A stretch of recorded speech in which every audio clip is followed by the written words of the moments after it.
Bonjour à tous et merci de me rejoindre dans une nouvelle vidéo de Français pour tous.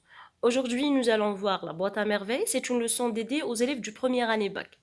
Alors, nous allons commencer cette séance seulement par une présentation générale de cette œuvre et après, on passe à l'explication de chapitre par chapitre. Suivez avec moi et soyez attentifs.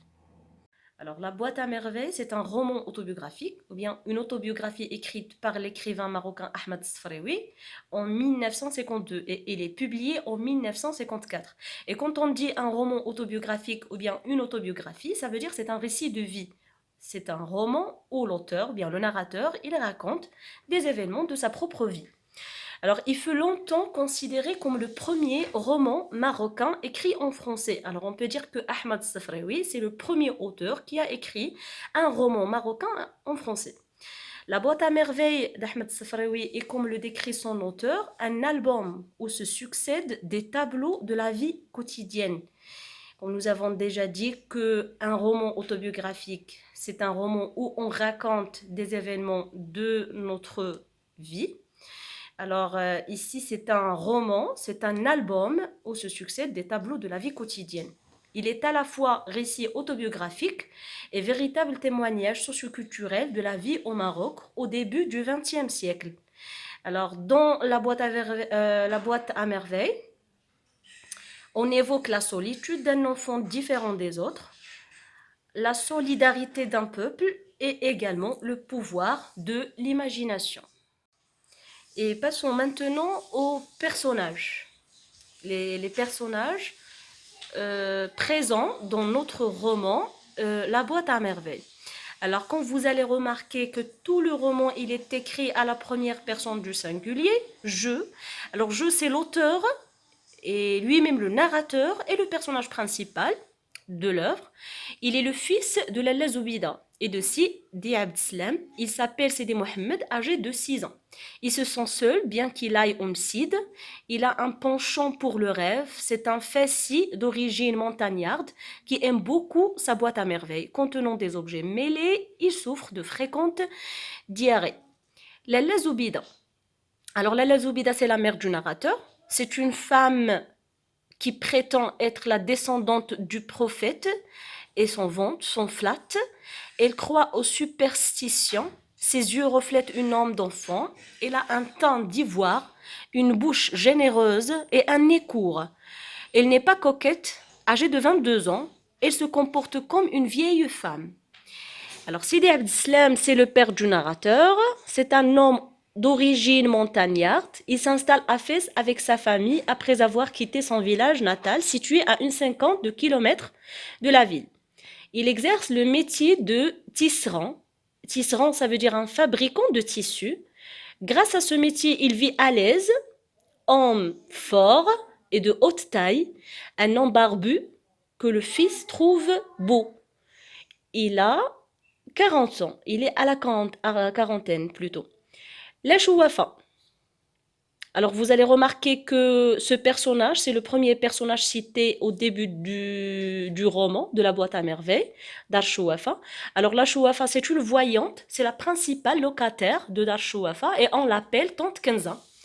Driss Laoued, c'est un fabricant de charrues. Il est l'époux de Rahma. Il a une fille âgée de 7 ans qui s'appelle Zineb. Alors, nous avons un autre personnage, c'est Fatma Bziouia. Il partage avec la famille du narrateur le deuxième étage. Son mari, il s'appelle Allal et il est jardinier. Abdullah, c'est l'épicier du quartier. Le narrateur lui attribue toutes les histoires merveilleuses qu'il a eu l'occasion d'entendre. Le frère de Msid. Alors, c'est le maître de l'école coranique, c'est le maître du Msid. Il somnole pendant que les écoliers récitent les versets du Coran. Il distribue des coups de baguette au hasard. Un grand maigre à barbe noire, dont les yeux lançaient des flammes de colère et qui habitait rue Gief. Lalla Isha, c'est une ancienne voisine de Lalla Zoubida. C'est une shérifa. Ça veut dire c'est une fille, ou bien c'est une femme descendante de la famille ou bien de l'arbre du prophète. Elle a su rester digne malgré les déceptions du sort. et dont la connaissance flattait l'orgueil de la Lazoubida. Le dernier personnage, c'est Driss le Teigneux, c'est un fidèle serviteur de Sidi Abdeslam. Il garnissait, ça veut dire il remplissait les canettes et faisait les commissions. Alors maintenant, nous allons passer à une présentation ou bien un résumé du roman La boîte à merveilles. Alors, le résumé de l'œuvre.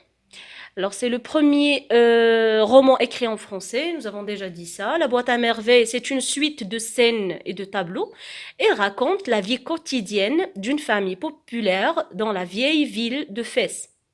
C'est-à-dire tous les événements racontés dans le roman, ils sont dans la ville, ou bien la vieille ville de Fès.